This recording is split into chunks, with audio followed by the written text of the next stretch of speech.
press the button. Okay, I've pressed the button too. Okay, here we go. Hello and oh, for fuck's sake. Hello and welcome back to a podcast about murder. I'm Freya and I'm here with Jem, and we are so pleased to welcome you to our second season of episodes. How do you feel about being back, Jem? I'm excited. I'm looking forward to it.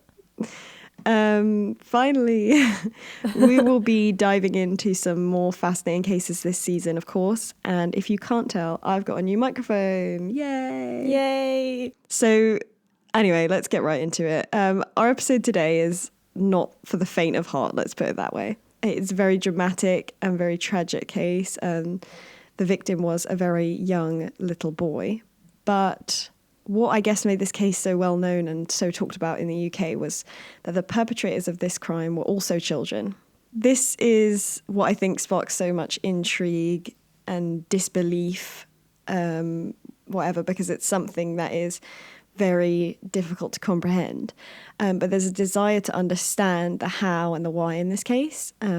But of course, it's important not to forget about the victim in this case, who was so cruelly taken at such a young age. And when talking about his killers, it's important to bear that in mind. I won't go into I won't go into unnecessary detail, basically, because I just don't think it brings anything to it. So I will say that you don't have to worry about like gratuitous explanations of what happened. But just a warning that, you know, it does involve children, so it is quite hardcore. So this is the case of the murder of James Bulger, a crime that shocked and disturbed people in the UK, but also I think beyond that, I think it did make it out and get heard about a bit around the world just because it was so shocking. So let's talk a little bit about the figures in this case. James Bulger, born to Denise Fergus and Ralph Bulger in Kirkby, Liverpool.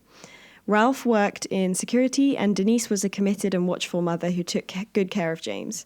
Her instinct to protect her son was intensified due to the loss of her first child, Kirsty, who died. Tragically, she was stillborn. Sadly, Denise could not know that she would have to experience the loss of a child for a second time. And she even says that when this stillbirth happened to her, she thought to herself, well, God, this is the worst. Sorry, I'm not laughing at it. But she thought, well, this is the worst thing that could happen to me, right? So everything's up from here, I guess. It just makes it like so much worse. So much worse. I mean, it was already bad. And now I have this insight. So horrendous, yeah. Robert Thompson was the fifth of 7 children born to a dysfunctional family. Robert's father was terribly abusive. At a young age, Robert witnessed his father beat and molest the entire family and inflict the same treatment on Robert until finally deserting the family in 1988. Rather than look after her children, Mother Anne was a hopeless alcoholic and often left her chaotic home unattended to visit a local bar. The children, left completely without any form of parenting, tortured each other, wreaked havoc in the home. Anne and 2 of her sons had tried to kill themselves unsuccessfully. Despite numerous reports of violence and neglect, the children were not taken into care. So this boy hasn't come from the best. So John Venables had a rather different childhood than his friend Robert. His parents lived apart, but they were more well off than the Thompsons, and they attempted to bring up their children together. John and his 2 siblings spent part of the week with each parent. John's brother and sister both had learning difficulties, and John was a hyperactive child, often causing trouble in the classroom. John did not take well to his parents' separation, and his mother began to suffer from psychiatric problems and neglect the children. In 1987, police were called after she abandoned the young children, the oldest of which was 7, for 3 hours. Her serious depression was noted at the time, as was her tendency to be a harsh parent, although there was no abuse known or recorded. Later, much would be made of Robert Thompson and John Venables' early behaviour, such as allegations of severe animal abuse and violent or disruptive behaviour at school, although, it's not known exactly how many of these things are completely true. Also, given the background, some disruptive behaviour at school it's to be expected. In some ways, being disruptive at school, even after something that we now consider quite a normal thing, like your parents splitting up, but children react to it by being disruptive is not uncommon. That's not necessarily an indicator that someone's going to become really violent or anything.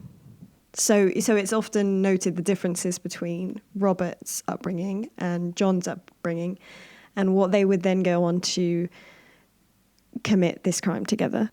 On the 12th of February 1993, John Venables and Robert Thompson skipped school together, and this was a common occurrence for them, something they would do together. The two 10-year-olds went to the New Strand shopping centre, where they spent time stealing multiple small items from the shopping centre, which was also probably part of their usual routine. Yeah. And again, I would think not necessarily... they seem quite confident doing this. Yeah, but again, not necessarily a sign of, like, psychotic behaviour. No, not necessarily. I mean, it's not super unusual for children to experiment with a little bit of thieving. I know I have. So some of these items that they stole included batteries, sweets, a troll doll, and some blue paint, some of which would be kept and others would be tossed down an escalator for no apparent reason. So they're just kind of like making trouble, you know, like they are troublesome kids, but they're not like, at this point, it's like, okay. Yeah. John and Robert were captured on CCTV in the shopping centre, and they appeared to be watching various children. They would later reveal that they were planning to abduct a child and to push the child into oncoming traffic on the road outside. So that is, now we're getting into something that is not normal. No, I mean, definitely not. And also weird that they would sort of plan that in such detail. There's a premeditation here that is like unmistakable.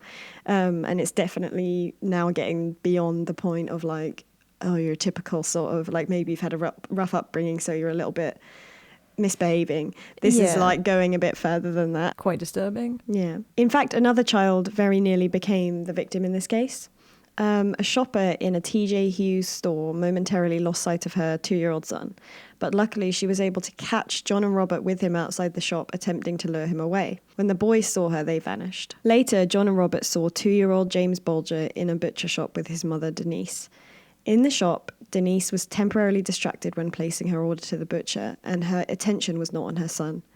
John and Robert took the brief opportunity to approach James and take him by the hand, leading him away from his mother and out of the shop, captured on CCTV at 3:42 p.m. A famous and heartbreaking image from this footage shows the 3 boys leaving the shopping centre, with John holding the hand of the tiny James and Robert walking out in front. It's an image of pure innocence that only becomes haunting with context. It reminds you of the trusting nature of James holding John's hand and willingly leaving with them. Bystanders in the mall believed, as you would at this point, that these boys were brothers. And so, of course, they never thought to stop the boys leaving. Funny that he wouldn't make a scene.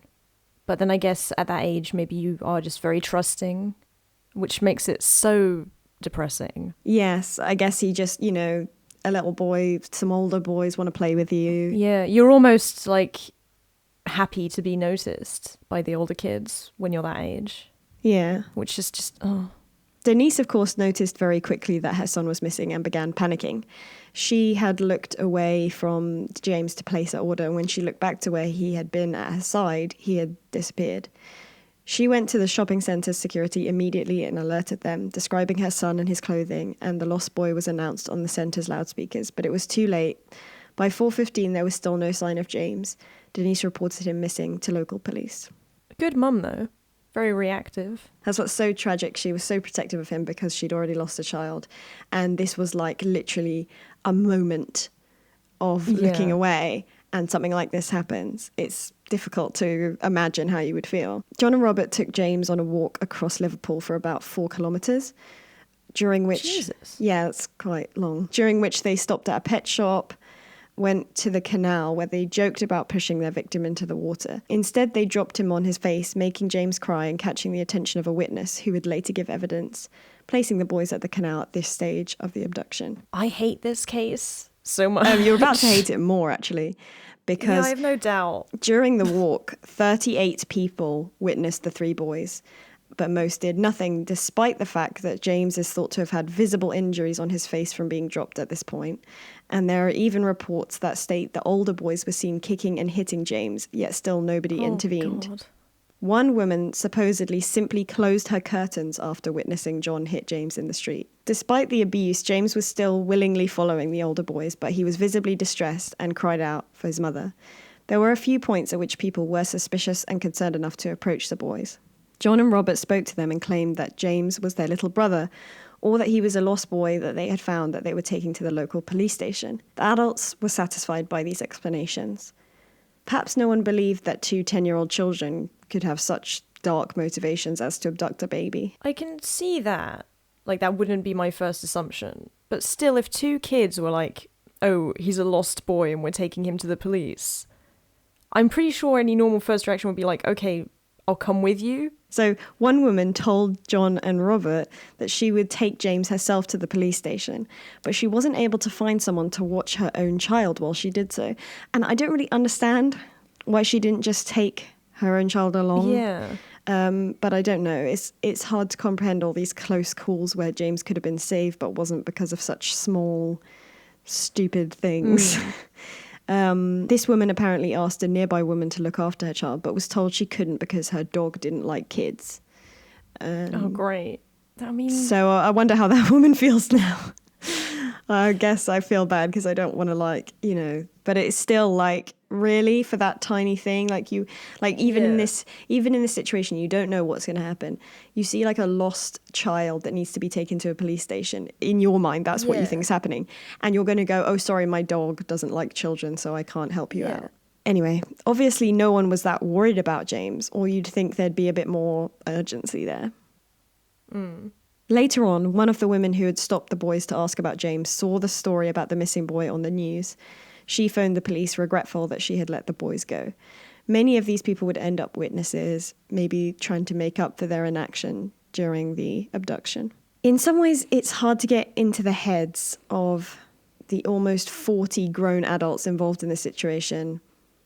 I mean, that's a lot of people who just did absolutely nothing, actively ignored the situation, or simply didn't do their due diligence as an adult, stepping in to find out what was going on. Maybe this is a mark of the time period, but like two 10-year-olds with a 2-year-old is still... But it's also not that long ago. Do you know, like, it's not like it's not the that 30s. long ago. That's why I'm kind of going...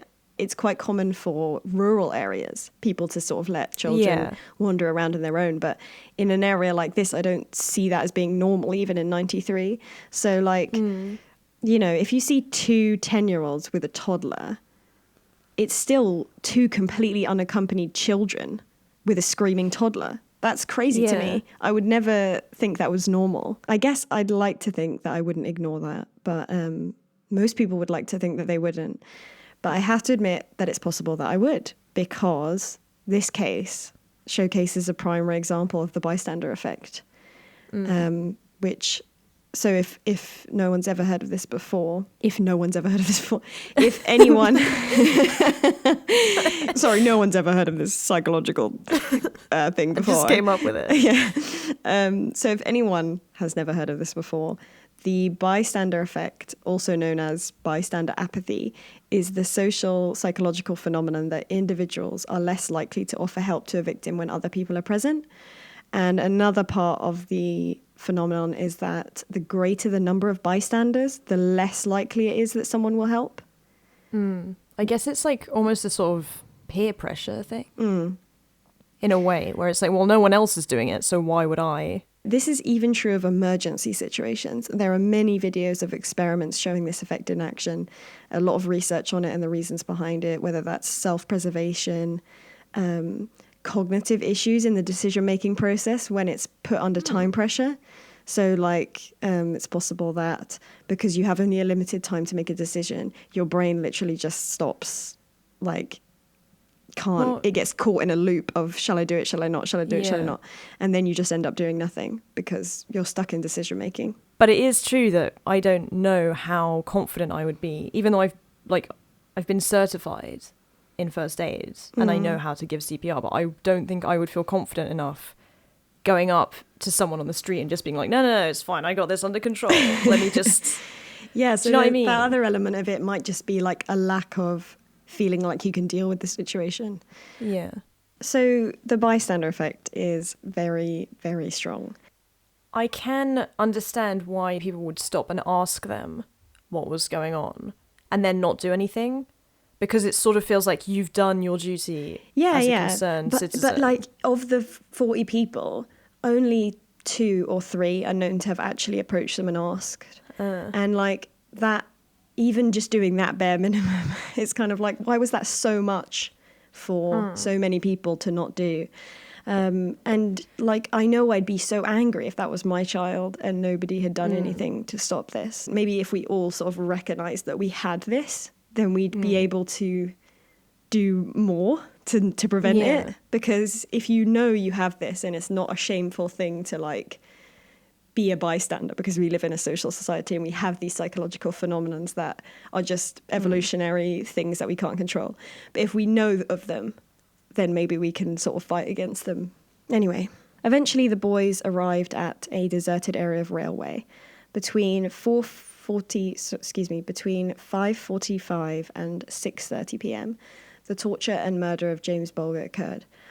I can see absolutely no reason why I need to go into a lot of detail with this. I don't want to. If you'd like to know more, you can look it up. It is mostly readily available information, but it's nothing that I feel needs to be gone into gratuitous detail about. It's just a bit much, so I'm not going to. But James sustained 42 injuries, from which a cause of death could not be established. Blue paint stolen from the shopping centre was splashed on him. So this is obviously just important from an evidence point of view.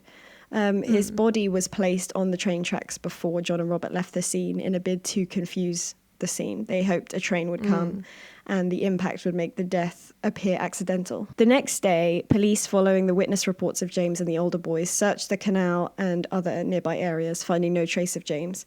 Initially, James's parents were suspects, but when the police got access to the CCTV footage from the shopping centre, they saw the proof that it was 2 young boys who had been with James. They released an image to the media to generate tips, and the story exploded. I guess you have to... It's like that thing of if someone is murdered, the spouse is always the first suspect. But the situation doesn't scream to me, oh, it's definitely one of the parents. It does seem unlikely that a mother would somehow like how does she get him get him out of the butcher's and then run straight to security and go and then somehow have enough time to, I don't know. But I get it because, you know, stranger abduction is so rare and it's much more likely to be your family. But they quickly figured out that this wasn't the case as soon as they got their hands on the CCTV. Hauntingly, when James's father saw the footage, he was relieved and comforted. He recalled saying to Denise, he's with 2 young kids, he's going to be all right. Oh. On February 14th, 2 days after the disappearance and Valentine's Day, the search ended when 4 children discovered James's body on the railway track. I mean, seriously, 4 children discovered that. A lifetime of therapy couldn't do enough to help you after witnessing that scene as a kid. I can't even imagine. The police now suspected that 2 children, as yet unidentified, had killed James. Are we recording on the day, on the anniversary Of the murder? Oh my God, we are. I don't even know what to say about that. That's really creepy. That wasn't even on purpose. That's weird. Okay, that's strange. Let's just try and deal with that on our own time. The police checked school absences and even received calls from parents reporting their own children as potential suspects. Oh my God. Which is pretty unbelievable. That's a pretty twisted thing as a parent. To think of your own kid, it's like, oh yeah, my kid's really fucked up. You should check him out. It's like, what?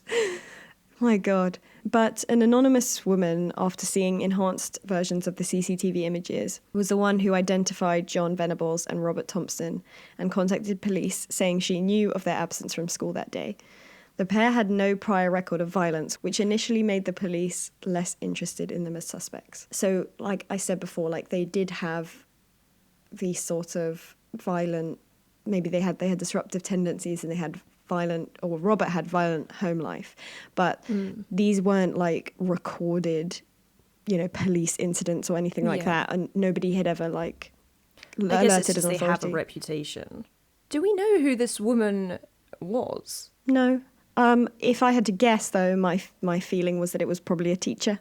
Yeah. Because she knew they were absent from school, she knew what they looked like, and she probably knew that they were disruptive in some way or that they had troubled lives. So yeah, my feeling is who else would know? Officers visited the children's homes where they discovered blood on the shoes belonging to Robert and blue paint on a jacket belonging to John, which matched the paint found at the scene of the crime. The boys were taken into custody and questioned, during which each blamed the other. However, multiple interviews over several days were conducted and John Venables confessed eventually, saying, "What about his mum? Will you tell her I'm sorry?" Strange he would feel remorse in that way. Robert Thompson is said to have asked police whether James had been taken to hospital to, quote, get him alive again. Yeah, I mean, it's horrific, and it sort of shows they definitely are detached from what they've done, in a way. It's like they have no sense of, like, the reality of the situation. Yeah. Physical evidence gathered included testing to officially match the blue paint from the scene to the paint on the boys' clothing, blood on both of the boys' shoes matching James by DNA, and bruising patterns matching the boys' shoes. On the 20th of February 1993, John Venables and Robert Thompson were charged with murder, although their identities remained secret due to UK law around trials involving child offenders. They were known in the media at this time as Child A and Child B. Many of the public disagreed with this choice, believing that the severity of the crime merited the 10-year-olds to be tried as adults and publicly identified. Others believed they could not be held fully responsible as an adult could. I would agree with that.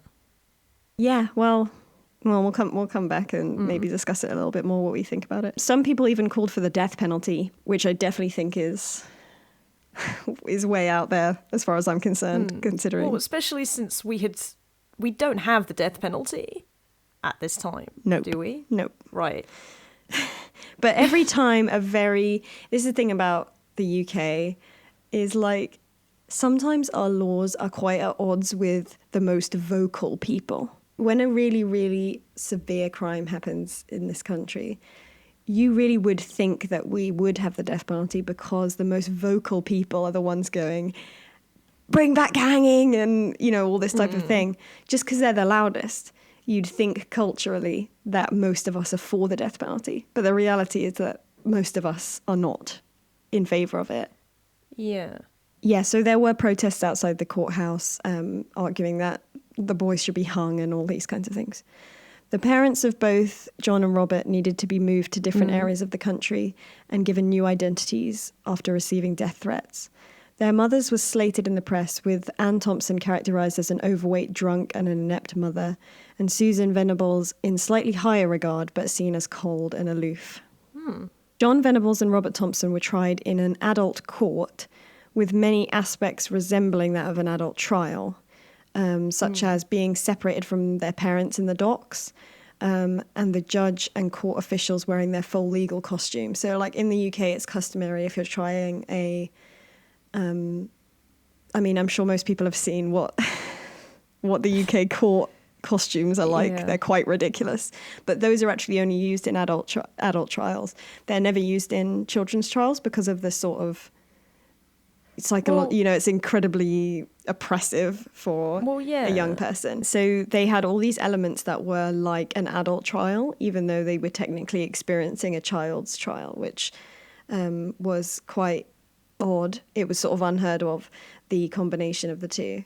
Being tried in an adult court meant that they had to have like special seats so they could actually see over the dock because they were so small. The European Court of Human Rights would later determine that all of these things breached the children's right to a fair trial, although of course this decision was unwelcome to many people who just didn't agree that they deserved that. Throughout the trial, in which the defendants denied the charges, Robert maintained a cold and calm demeanour, which appeared to the jury as a lack of remorse. Conversely, John was described as frequently hysterical. Many psychiatrists and detectives interviewed the boys to try and understand their motivation and the dynamic between the pair, but no conclusion has ever been established. Between Robert's coldness and John's lack of self-control, it was thought equally likely that either could have been the dominant instigator. Yeah. Whether there was a sexual component to the crime was also never established. It was, however, determined that the boys were aware of right and wrong and were not, in that sense, sociopathic. Right. The prosecution refuted the legal principle of dolly inca pax at trial, which is the presumption that young children cannot be held responsible for their actions. It was thought that the pair understood the serious nature of their crime. The judge commented that theirs was a crime of, quote, unparalleled evil and barbarity. Your conduct was both cunning and very wicked.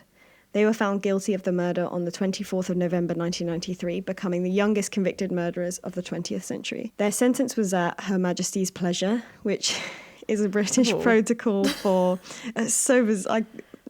never mind. It's a protocol for juveniles convicted of murder or manslaughter in which the offender is detained indefinitely with no maximum, but a case-by-case minimum time period. So... That's interesting that we have that.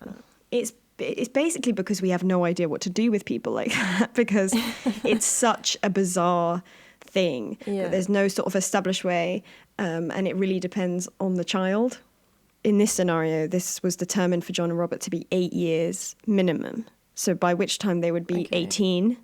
Right. At that point, they would then be assessed as to their danger to society and released if no threat was detected. At the close of trial, the judge lifted restrictions on reporting around the case and lifted the anonymity that the boys had previously been protected by, releasing their names to the public.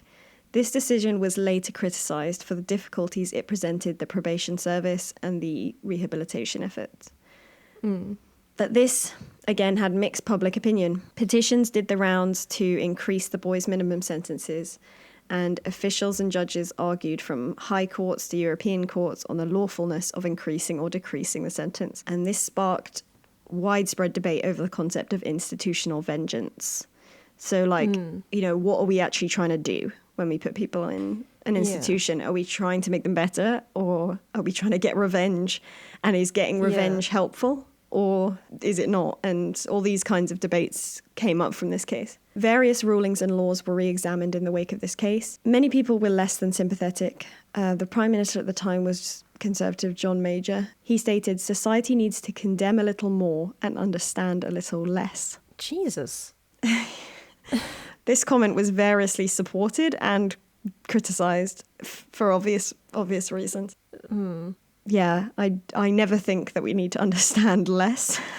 That seems very radical. Some tabloid newspapers blamed the films that John and Robert were allowed to view at home, including the Chucky film Child's Play 3. It was not confirmed whether John had actually seen this particular film, but his father had rented it in the months prior to the murder, and it was in the home. And the reason why this film came into a lot of media discussion was because blue paint is splashed on Chucky at a part of the movie during like a paintballing kind of scene. So some people compared that with the crime scene, saying there was the blue paint splashed.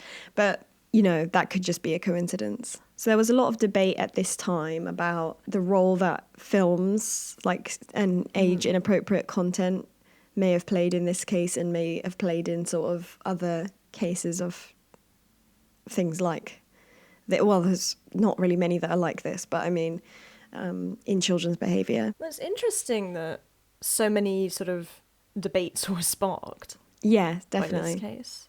A detective stated that no one film that they discovered in either child's home had been conclusively identified as inspiration for the killing. So they didn't really think that any specific thing was, oh, that's definitely it, Yeah. They thought it was possible that, given that they were already disturbed children, that maybe if they saw a film that was even more disturbing, then it might have disturbed them more. But it's not thought that there's one specific thing where it's like, he watched Chucky, so therefore he killed a child. Yeah.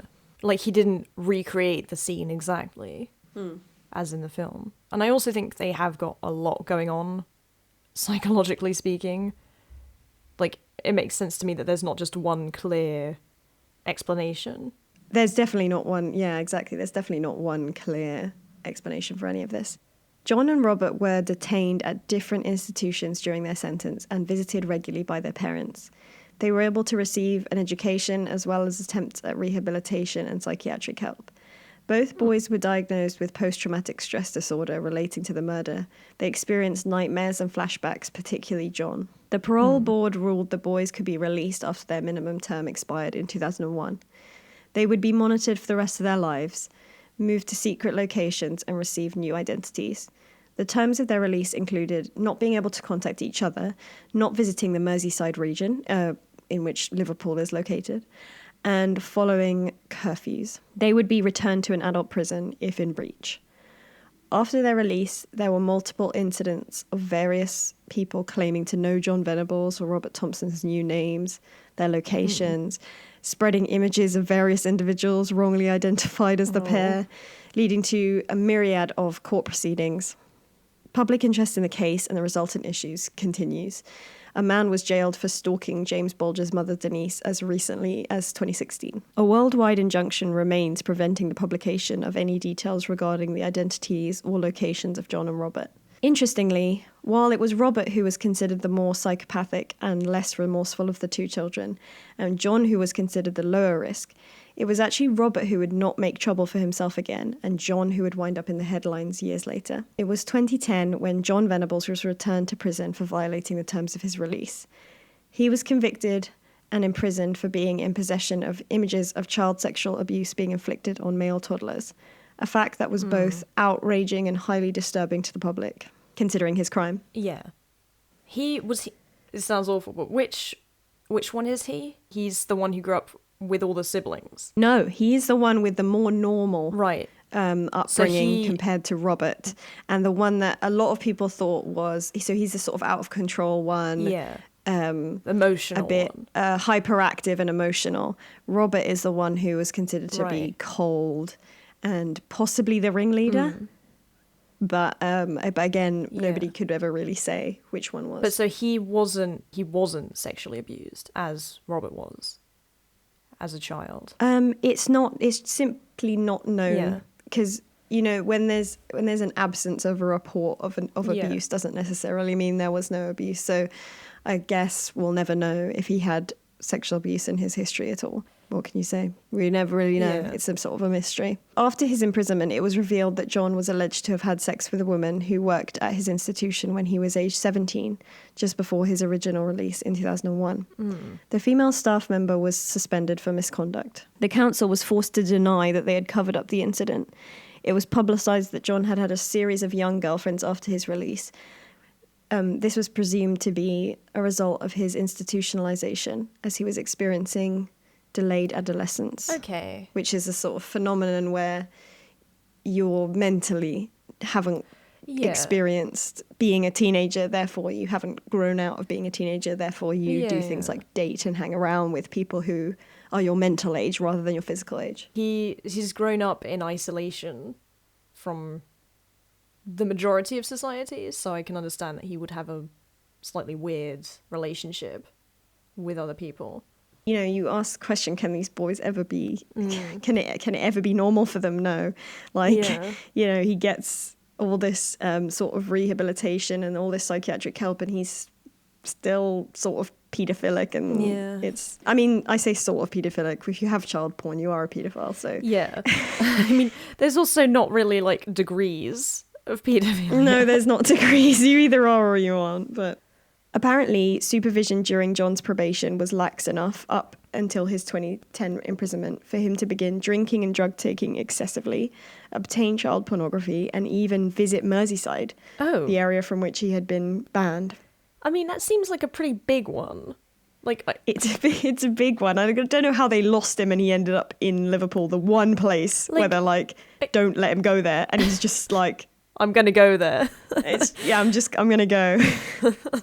It's just mad. On 2 occasions, he also revealed his identity to a friend. All of these incidents resulted in heavy criticism and investigation of the probation service's handling of John. I just don't understand how, with a criminal of this caliber, you would be so casual.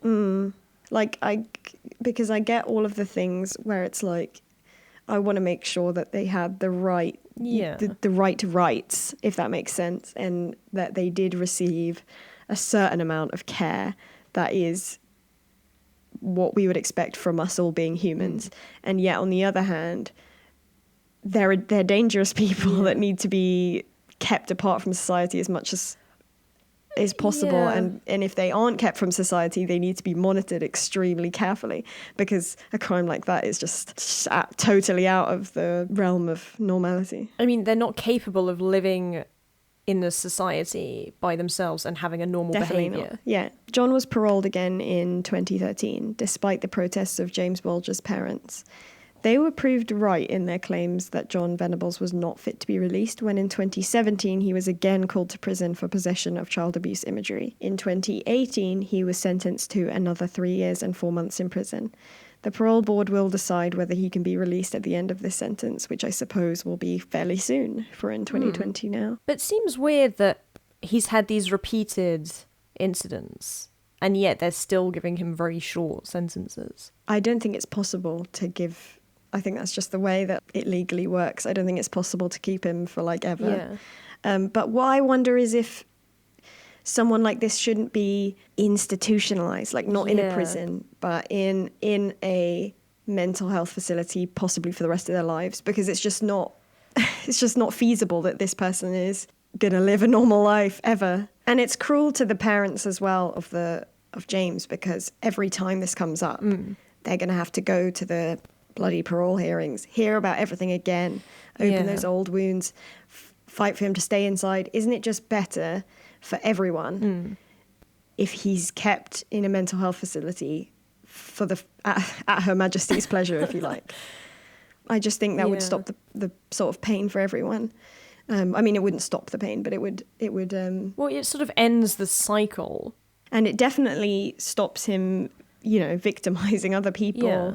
Whether that be in a direct way or whether it be in an indirect way through accessing those types of material. Unfortunately, the strain on James's parents, Ralph and Denise, severely impacted their marriage, and they divorced in 1995. Ralph suffered with alcoholism, and Denise struggled with denial and stopped eating while trying to process her grief during the trial. Both went on to remarry and have other children. They did not stop fighting for justice for their son, appearing at parole hearings and interviews to argue that his killers should be kept behind bars. So, not to say they got over it. The best way to explain it is that they worked through it, and even though they couldn't stay together, they very much remained committed to the child that they had together and remembering him.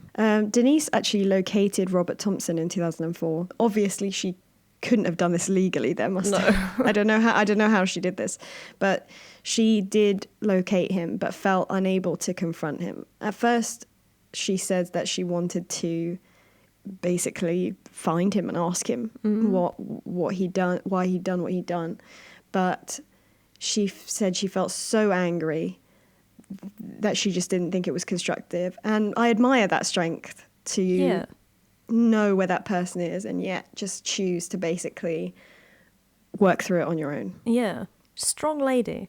Yeah, definitely. Robert is believed to live a quiet life, having assimilated successfully back into society. He's still on license, of course. He's still being monitored. But according to most reports, he has never come up again. You do worry about things like that, though, because just because you don't know that someone has reoffended doesn't mean that they haven't. But it's such a difficult question because you want to believe that we could help someone to come back from anything. Well, it's also just because his partner in crime hasn't been successful in rehabilitating himself doesn't mean that he won't be able to sort of, It is so interesting, though, because it's the opposite way round that you'd think it would be.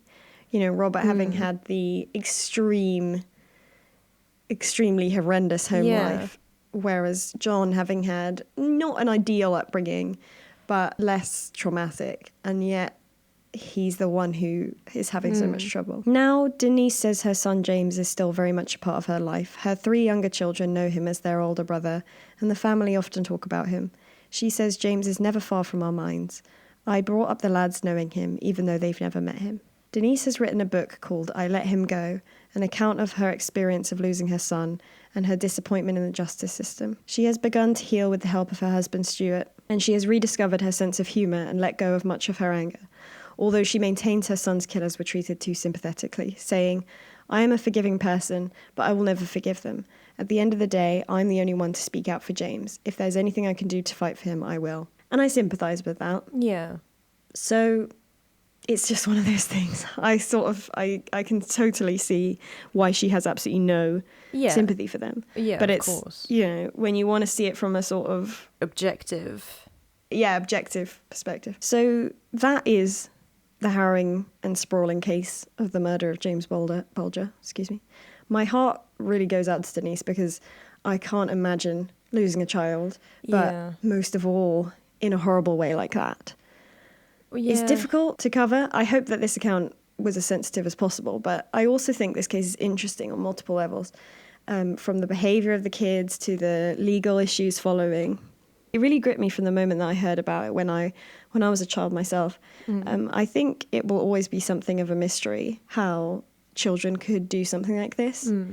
Like even if they had broken homes, they saw violent movies, how many kids experience the same thing and don't commit crimes like these? No, it's definitely interesting. And it's obviously a case that has captivated the nation and continues to do so. It brings you back to the nature-nurture argument and the thought that there must be a melding of these two in order to create people who carry out something like this. It can't just be the things they've experienced, because lots of people experience these things. I really don't know where to come down on it. I don't mean like any offence to Denise or James's family, because I totally understand why people have strong reactions to the killers in this case. But when it comes to saying, don't try to understand them, just condemn them, I'm not sure I can fully get behind that, because as people know from previous comments I've made, maybe I'm a bit of like a bleeding heart, but looking at it purely logically, not even emotionally, isn't it better to try and like understand why these crimes are committed so we can prevent future ones? And like if we start to understand maybe the combination of environmental and biological factors that could cause someone to become a risk factor for violence in their youth, can you get to that person and stop anyone becoming a victim and get them into some kind of program early? Like that's the dream, isn't it? And you're never going to get there unless you try and understand the people that commit crimes like these. It's just how it is. And aren't you creating a more hardened, more destructive human being the worse that you treat them? Yeah, definitely. Through their trials, through their prison sentences, you send people in prison and they come out rough as hell and ready to do worse things than they've ever done before. Yeah. And it's like, that's not what we're trying to achieve, is it? All the studies show that the harsher a prison system is, the higher the rate of recidivism. Obviously, no matter how scary you make the prison, apparently that makes no difference to how people reoffend or not. So there's obviously another angle that we need to be looking at. I also don't think that fear in any form is a useful motivator. It doesn't have any positive effect on a human in their development.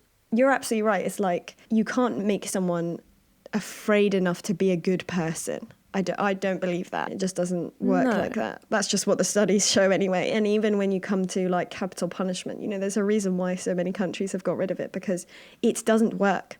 It doesn't reduce the rate of crime. In fact, some of the states with the highest murder rates in America are the states with capital punishment. And I believe that there's something in there about the idea that if the state has the power to kill, then there must be a right reason to kill. And I think if you espouse as like a government, if you espouse the idea that that there's any time where killing is acceptable, then it makes it legitimate. Yes, it legitimizes it. That's exactly what I'm trying to say. Anyway, I mean, can you just take a child, like in this case, can you just take a child into prison and like lock it up forever? Without even trying to get inside their mind and see if, even if you can't help them, you can see how you can glean anything from them that might help in future. The thing is, like, even though this is a hideous, awful crime, and I definitely feel for the family who had to go through this and who have lost a child, and that is just awful. These are children. And the reaction of the public in making them these monsters who don't deserve the effort to understand or even empathize to some degree with them is just it seems too extreme a reaction to me. As odd as it is to state, the case's tragedy is compounded because the killers in this case were abused children. You know, I mean, we don't know so much about John, but Robert was a victim. Yeah. It's like hard to even say because, you know, it almost sounds offensive to James's memory, but actually his killers were victims of other people, and the things that they'd seen and the things that had been done to them had disturbed them. And that is important to remember. Horrendously, they made the choice to victimize someone else. Yeah. And that's not acceptable. It's not okay. No. But I wonder if they could have been helped in some way before it was too late, and that there needs to be lessons learned, not blank condemnations with no learning and no attempt to understand, which I think is a total error. I think they sort of handled it the best way they could because it's a difficult case and it's very uncommon. But I completely disagree with the statement that we should understand less at any time. Oh yeah, in basically every walk of life, understanding less doesn't make any sense to me. Well, that's all we've got for today. Yes, that was a long rambling conversation. Yeah, no, but it is interesting to talk about these things because, you know, that like I really feel both viewpoints. And I understand them. But at the end of the day, you know, I've made clear what I think about it. But in other senses, I'm not sure what I think about it. You know, it's like, I think that if you want to have true insight, you sort of have to be able to hold both opinions in a sense. And they can change over time. I don't know. Now I'm really just totally just talking smack. So... But thank you for listening to our first episode of the season. Don't forget to connect with us on social media. At About Murder on Twitter. Instagram at A Podcast About Murder. Facebook.com/A Podcast About Murder with no E. These are in the description box. And if you would like to send us an email, our address is apodcastaboutmurder@outlook.com. I hope you'll join us again next Friday, where we will do it all over again with another case. Don't forget to subscribe so you don't miss anything. Rate 5 stars. And have a great weekend. Yeah. Try to move on from this horrifically violent case as best you can. As I will be attempting to do. Sorry. Yeah, it was a nice breezy one for the start. Really season. ease us into the news.